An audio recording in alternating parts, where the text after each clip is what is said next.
భూమి మీద ఎవరి పట్ల దేవునికి గొప్ప ప్రణాళికలు ఉంటాయో వాళ్ళ జీవితంలోనే గొప్ప గొప్ప శోధనలు వస్తాయి. ఇది గుండెల్లో రాసుకొని, ఏ సేవకుని మీద దేవునికి గొప్ప ప్రణాళికలు ఉంటాయో వీడిని ఒక ధృవతారలాగా వాడుకోవాలి. దేశ దేశాలను కదిలించే ఒక శక్తిలాగా వాడుకోవాలి. రాష్ట్ర రాష్ట్రాలను, దేశ దేశాలను, ఖండ ఖండాలను ఈ వ్యక్తి ద్వారా నేను కదిలించాలని ఏ సేవకుడి మీద దేవుడు ఆశలు పెట్టుకుంటాడో, ఏ సేవకురాలి మీద దేవుడు గొప్ప గొప్ప కలలు కంటాడో, ఆ సేవకుల జీవితంలోనే గొప్ప గొప్ప శోధనలు వస్తాయి. బిడ్డలారా, మీలో ఎవరైనా ఆధ్యాత్మిక జీవితంలో గొప్ప గొప్ప పోరాటాలు ఎదుర్కొంటున్నారా? భక్తిగా బ్రతకాలని ఆశపడినా, డాగు మచ్చ ముడతలేని నిష్కలంకమైన జీవితం ప్రభు కొరకు జీవించాలని హృదయమారా కోరుకున్నా, చివరికి హృదయపు తలంపుల్లో కూడా పాపం చేయని ఒక పవిత్రమైన జీవితం ప్రభు కొరకు జీవించాలని నీవెంతో ఆరాటపడినా, భయంకరమైన పోరాటం నీ జీవితంలో నువ్వు ఎదుర్కొంటున్నావా?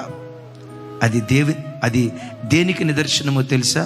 నీ మీద దేవునికి ఉన్న ప్రణాళికలు బహు గొప్పవి, బహు గొప్పవి. యాకోబుకు మొత్తం ఎంతమంది కొడుకులు? ఈ 12 మంది కొడుకుల్లో ఎక్కువ శోధన అనుభవించింది ఎవరు? యోసేపు అంత గొప్ప శోధన ఎందుకు ఎదుర్కొన్నాడు తెలుసా? యోసేపు పట్ల దేవునికి ఉన్న ప్రణాళికలు అంత గొప్పవి కనుక.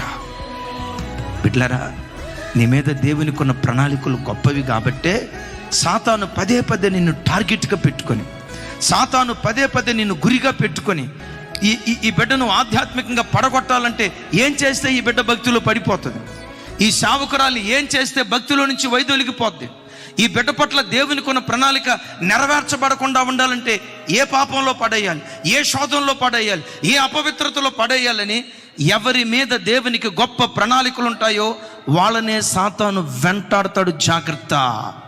తల్లులారా, నా వైపు చూడండి. నీ ఆధ్యాత్మిక జీవితంలో నీకు ఎక్కువ శోధనలు ఎదురవుతున్నాయి అంటే అది దేనికి సంకేతమో తెలుసా? నీ పట్ల దేవునికి ఉన్న ప్రణాళికలు కూడా అంత గొప్పగా ఉన్నాయి.